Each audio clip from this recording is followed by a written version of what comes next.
So in this video we're going to go to a couple of places in the Frankfort, Kentucky area. One you probably definitely know about, Buffalo Trace, and one you may not have heard about, Bluegrass Distilling. They do bluegrass and elkwood and midway. We're going to talk to their owner Ben, and we're going to go through there and sample some of their amazing stuff and check them out. But first, let's check out the gift shop at Buffalo Trace.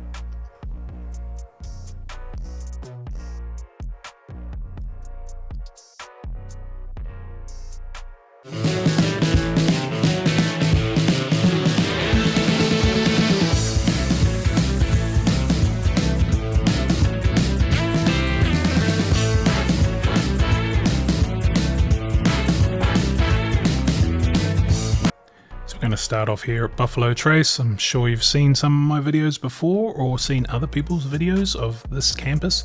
Absolutely beautiful place, very historic.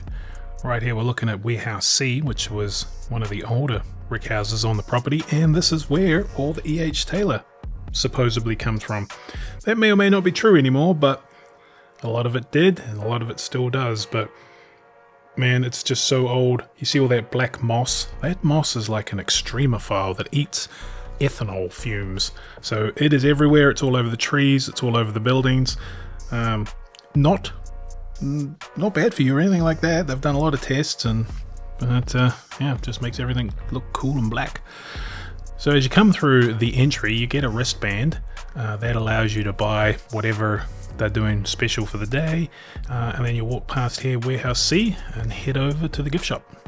A tour here is also a very good idea. They're free. You just need to either book them online. Now online they might show that they're sold out, but you can normally always, well, I shouldn't say always, but you can quite often get a tour when you come here. So don't expect it, but also don't rule it out. But you can also just walk around. There's the Warehouse C, so you can go look in there. The tour, there's actually Freddie. That's Freddie doing that tour. That building at the back, that's the Blanton's bottling line. You can go over there and have a look at them bottling up some Blantons and putting the wax on, making sure it doesn't drip. And this is the visitor center. This is where you'd come in here. You can do tastings in here that are also free and available pretty much all the time. And get whatever special bottles of the day. You can also get Buffalo Trace, and sometimes they have special stuff, but not often. I am on the hunt for a 1978 Eagle Rare. Well, I can't afford it, but if you see one, I'll say that. We're going to have to get some estate sales. yeah. So you can go up those stairs. They have tasting bars and tasting rooms up there. You can also just go along here, and this is where all their merchandise is. They got some pretty cool shirts and Pappy shirts, Buffalo Trace type stuff, Eagle Rare, all the different brands, squeaky toys. Now, I was a bit disappointed because this thing didn't squeak. And if it doesn't squeak, it doesn't ship, right? What sort of a dog toy doesn't squeak? There must have been a squeaker in there somewhere. Dog stuff, always good to have dog stuff. Pappy stuff. Now this has changed a little bit since the flood. All the good stuff used to be on that back wall, but now they've put it in the middle here. And today it was Blanton's and E.H. Taylor, $59.99 for the E.H. Taylor small batch, and a ton of it. And I think it was $79.99 for the Blanton's. And they're actually taking it off because they're preparing for the next day. We were in here very late, so this goes to show you what they've got on the shelves at, oh man, we were here. They are open, I believe, on Tuesday from 5 till 7. So we were there after 5 o'clock, hoping they might do something special. They didn't, but this is all the stuff they still had on the shelves at like 6 o'clock. It's not the way it used to be, but it is the way it is now. Well, I think the bottle drop they announced is for tomorrow morning. They're going to do it. Let's go. Ben's goal, yeah, I saw that. But that'll be.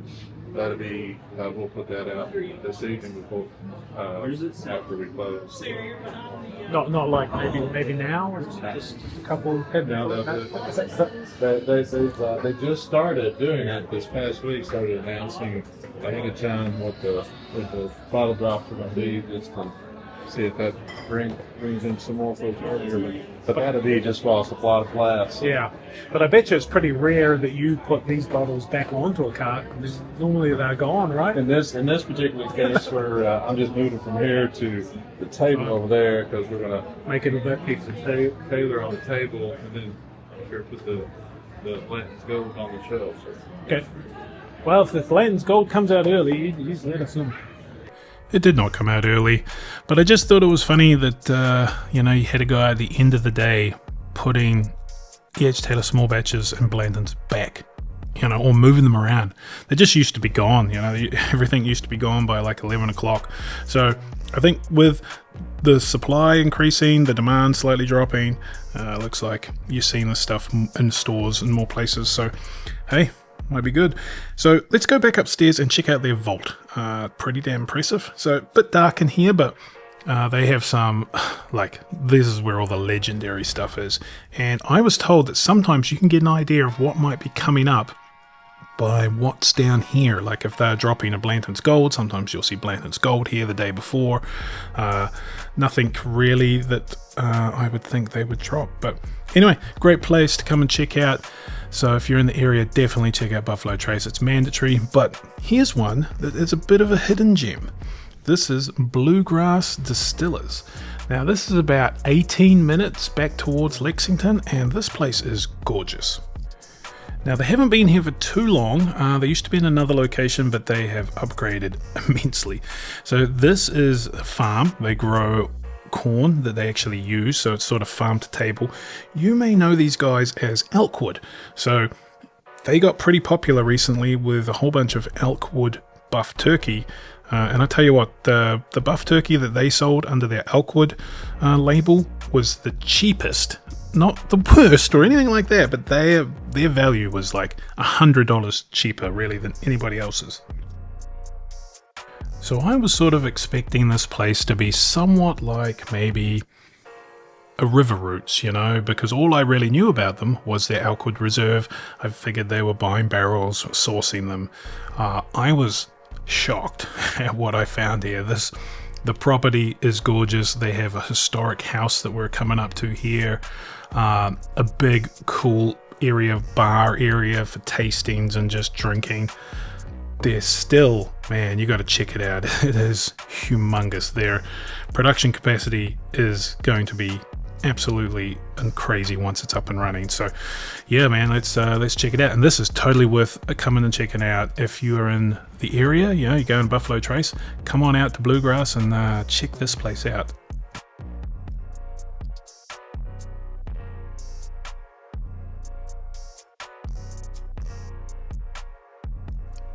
So this is the first place we're going into. This is like their gift shop and their bar. So you can come in here and have a drink, buy some bottles. Let's go in here. Really nice location, with all the corn. So here's bottle sales. I tell you what, they have an Elkwood Spanish oak that is amazingly good. So if you see that, and you might have seen my review on that Midway French oak rye. It's tasty, man. It is real tasty. And in a little bit, we did a blind. We didn't know what it was. Turns out it was President's Choice versus the Elkwood 9-year. And I tell you what, it was close. I think I did pick the President's Choice, but just. So that sort of tells you what you're dealing with here. If anybody's not sure, they can have another small taste. Yeah, I don't believe you, so I'm going to have to just try it again. Go for it. Yeah. So I was shown around by Mr. Ben Frazzini here, probably saying his name wrong. He is the owner of Elkwood, if I get my camera to work, and Chase, who is like Bourbon Wonder Boy extraordinaire. I don't know what his actual title is, but we're going to call him that. We'll get a quick interview with him, and then we'll go walk around and we'll tap some amazing barrels and just come across some amazing bourbons lying around. Distinct version of it. But yeah, so basically we were founded in 2012. We've been distilling downtown Lexington since 2013 on 2 pot stills, very small operation. Everything was manual. The entire distillery basically fit in the size of this tasting room. So it was, but we learned everything down there. And 4 years ago, we bought this property, 62 acres here in Midway, Kentucky, and it's on the National Historic Register, so it took a while to get the permitting in place to build the distillery. And then over the past year and a half, we've basically been building the distillery and started distilling in May of this year. So we're still in the first 5-6 months of distillation out here. That being said, we do have barrels that are, 7 and 8 years old from downtown. It's limited quantities, but we have blue corn releases that we are putting out that are stuff that we made downtown. So And that's your the same pot still you moved up here? So no, we changed our distillation equipment. We now have a 36-inch column, which I can show you here in a little bit. Just for control and efficiency, we upgraded, and to the point about economies of scale for our team, it's allowed our team to not grow that much, but our capacity for distillations increased 100x. And then, so your Elkwood series, is that, how much of that is like sourced versus your own stuff? So Elkwood is basically 9 and over, so up to date, it's all been sourced. Okay. We weren't distilling at volume that long ago, so we source it. The majority we put out has been finished in a secondary barrel, so we bring in the barrels, we select the barrels, and then we're secondarily aging them in toasted oak barrels, French oak barrels, and Spanish oak barrels. So we try to put our own, touch on the spirit. But as I mentioned earlier, we're constantly sourcing old and rare barrels from, distilleries we've grown up loving to try to, emulate them for our own brands. That market seems to be possibly getting back to, good stuff seems to be coming back online a little bit. Yeah, there's an ebb and a flow to it. I think as enthusiasts' appetite grows, then more people that may be holding those barrels come out of the woodwork and they find their way onto the market. So, but that is the hard part, and I think that's why some of these barrels become available, because distilleries are trying to right size their production. So maybe they made too much or too little, so they're trading back and forth.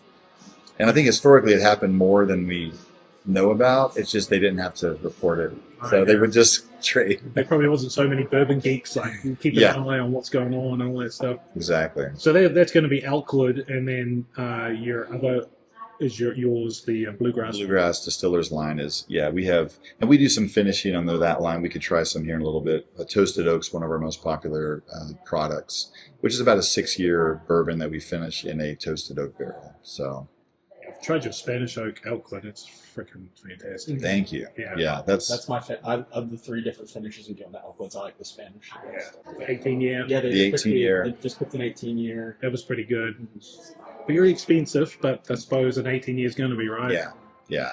Now the yield on some of those barrels lowers the average, so you gotta sort of average out the price point. But we are ramping up the finishes. Actually, Red Hot, they want another Spanish barrel, but we just didn't have enough aging, so we're actually bringing some over from Spain right now, so we can. Oh, cool. So we can just have more single barrel options and play around with different secondary age lengths and that kind of thing. So Ben and Chase, both great people, knowledgeable. Now they're going to go show us around their new distillery, which is unbelievably impressive in size and scale. Here, just to show the scale. Yeah, but that's incredible. Those, if we were doing 3 shifts a day, we could do 1 barrel a day. Now, at an 18,000 gallon fermenter, we can do 40 barrels in a 12-hour shift. So yeah, like I honestly, when I came out here, I was sort of almost expecting maybe something like River Roots with a warehouse full of barrels they were sourcing. I had no idea you guys were this big. Like this is. No, it's we have room to grow on the distillation side, and the Chevalier Casks partnership, like the whole sourcing thing is so much fun, and we're actually finding all kinds of great spirits, and then we bottle for those brands here, store for those brands. So, and you could probably contract distill for people and stuff like that. Contract distilling for some brand partners. So I've seen a few stills in my life, and I have seen bigger ones. That's what she said. That's what she said. But for a so-called craft distiller, this is a absolutely massive still. Like 3 or 4 stories tall, 36-inch wide. It's crazy. Compared to what they came from, that little circle there used to be that circle there was their old pot still. Man, this is a huge upgrade. 6 years ago, unfortunately, we only made like 7 barrels, so our release cadence is like biannual. But we've been distilling a lot of blue corn over the past couple of years, so we're going to have a lot more in the not too distant future. I like blue corn. I'm not a big bloody butcher of red corn. Some are good, but almost all the blue corns I've tried, Yeah. especially yours, have been good. No, I mean it's different. You know, straight up the still, it tastes not quite as sweet. I'm excited to do the shootout with the bottles you're getting. Where are you getting them from? Still awesome bottles Oh yeah. coming up. Corn is about 14,000 gallons of mash. Ooh. So this is 75-21-4, 21% wheat. But this blue corn is corn that we've grown on property. So Oh wow, that's even. we're doing, growing the corn or milling it out back, and then I was going to say, when I came up, the house is really impressive. That's an old historical house. we could go up. So our tours traditionally we start up there, have a tasting, then they come down here. But the history of this property is something that we try to roll into the tours and. Or anybody? So I love how they. Yeah, we've been organizing back here a little. So we've a lot of our barrels for blue corn. We're getting like 24-month season staves. So there's a handful of cooperages we use that specialize in that. Some are from Spain, but we also use Sagun Moreau, Canton, Kelvin, obviously ISC. We use a little bit of everyone. Yeah, 24 months is a long time to be seasoned. It is, yeah. I feel that's important too, right? To let the wood, really Softens. soften, You rot. leach a lot of the Yeah. tannins out of it. Yeah. So when we went to Spain, when we started this project, we reached out to our existing cooperage and we're like, hey, we need like 30,000 barrels next year. Can you do it? And they were like, no, we can't. So, because back then everybody was expanding. So we went to Spain, a lot of other areas, but we found these cooperages in Spain that could do these high-end barrels for us. And what they say is they need to be outside. These staves need to be outside for 2 winters because that starts to break the wood down. So it makes the sugars more attainable for basically after you char it, you can extract the flavors out faster. And that's what they use in the wine industry. So okay, yeah, because that's sort of their specialty. So we're experimenting with some of those older barrels. and that's where the Spanish oak comes from, because Yeah, obviously Spanish oak comes from there. We're getting French oak from there. But then we work with a lot of domestic cooperages as well. But so we got Bluegrass Distillers, which is our I'd say our core SKUs. Those are like 4 to 6 year old bottles. We have toasted oak, a blue corn bourbon, a wheated bourbon. And our Elkwood Reserve are the 9 and over I mentioned. That's sort of our premium line. And then we have Midway Distilling, which is finished rye whiskeys. Oh yeah. So yes. Yeah. So I don't think I've ever seen some of these we probably have some of the toasted French oak rye back there probably. Yeah. So basically when we bought the property in Midway, we were the first distillery to locate here since the 1940s, and Midway was the last one. So we bought the trademark and did that as sort of a launch release. But it's been super fun because we'll play around with different finishing barrels. We do a Sauternes finish, a French oak, a rum finish. So far it's been all rye whiskeys, just to differentiate between our products, but it is fun. And Yeah. we use these for our fill your own opportunities on tours, and the Midway finished ryes are very popular. And a lot of our team's favorites have been some of these, in their 7 to 8 year old rye finished in different types of barrels. Yeah. So, There's one crazy. Let's see if we can find it.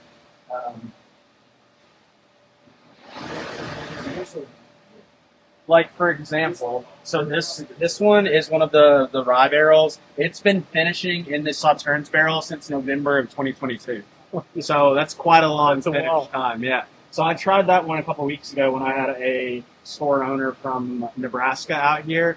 And when you put it in the glass and you hold it up to the light, you can see how much sugar has influenced it from the wine. Wow. It doesn't make it too sweet because you still have all that 95% rye spiciness, but it's got so much wine influence. It's Yeah, that's. And then are you just going to leave it in there until someone buys it, pretty or? much. I mean, I think so at this point. Yeah, we don't do as many of the ryes as we do of the Bluegrass Bourbon and the Elkwood. So for the most part, it's more just experimental. And like, if we at some point if we taste it and we think it's starting to turn or something like that, we'll just go ahead and bottle it for ourselves.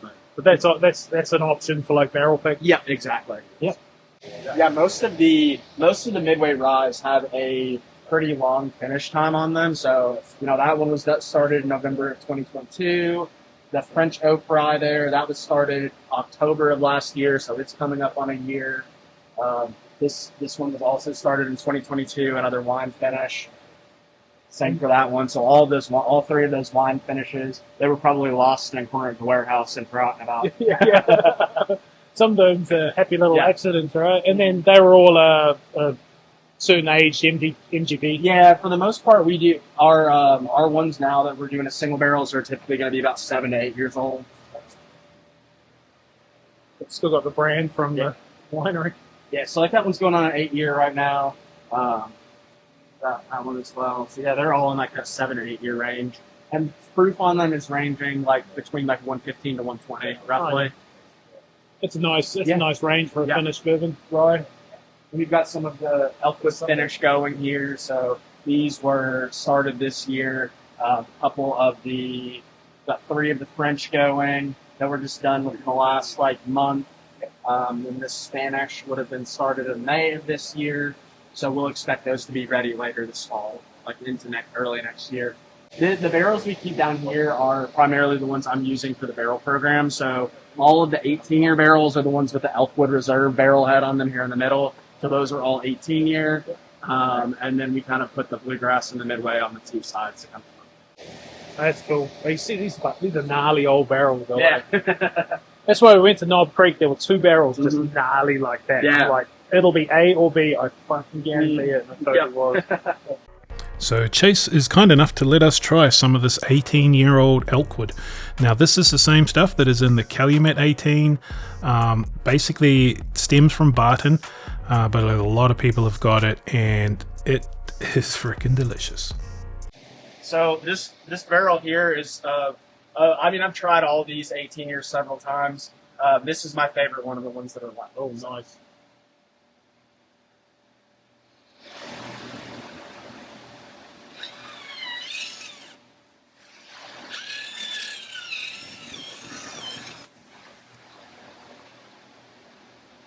I'm just going to fill up 1 glass and split it. Okay, good. That's an expensive use.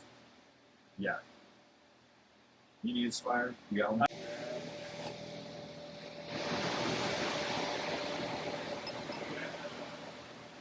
Cheers. Cheers.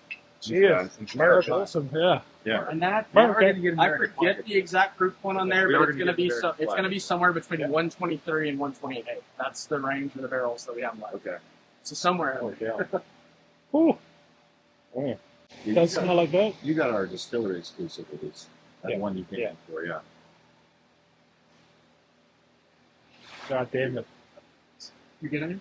I will. Yes. Hey. How we feel in Wow. Wow. That's really good. So that was a bit of an understatement. That 18-year is amazing, but the bottles are very expensive. But if you see them around and you can afford it, it's definitely worth to get one of those on the shelf. It's little. This is Grant. He's our distillery How's it going? manager. Nice to meet you. This is Dave. David or Dave? Dave. Dave. Nice to meet you. It's Piper. They're both bourbon connoisseurs, so they're familiar with the Elkwood and all the finishing. It is, yeah. It's a great hobby. It just gets really expensive. yeah, it does. Yeah, that bourbon connoisseur. Damn right. Ha.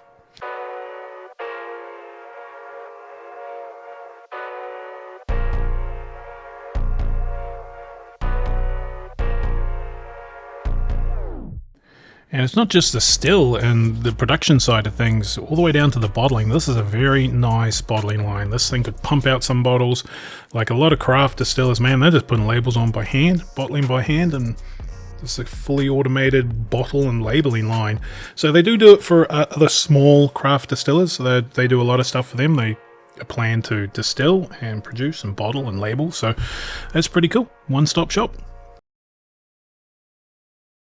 Clients if they want to be on a rick, but So these barrels look really new, I guess. So these are our new fill. So these are actually some of those Spanish barrels I was talking about. Oh yeah. And so these were distilled, actually 722, so just 3 weeks ago. Oh, yeah. So That's why they look so nice. Yeah, they're brand new. Read the match. That's right. And now they just get to rest here for years. So this is their palletized warehouse where they store all their barrels, and they also store a bunch of stuff for other people. So the totes might be other customers, and every little section is for maybe different smaller brands. So there's a funny little barrel up there, a little 5-gallon Hartfield one. They said they might have been re-toasting and putting something in, so that probably was delicious if there's any left. So anyway, if you're in the area, if you're going to Buffalo Trace, it's definitely worth going out and checking out Bluegrass Distillers as well.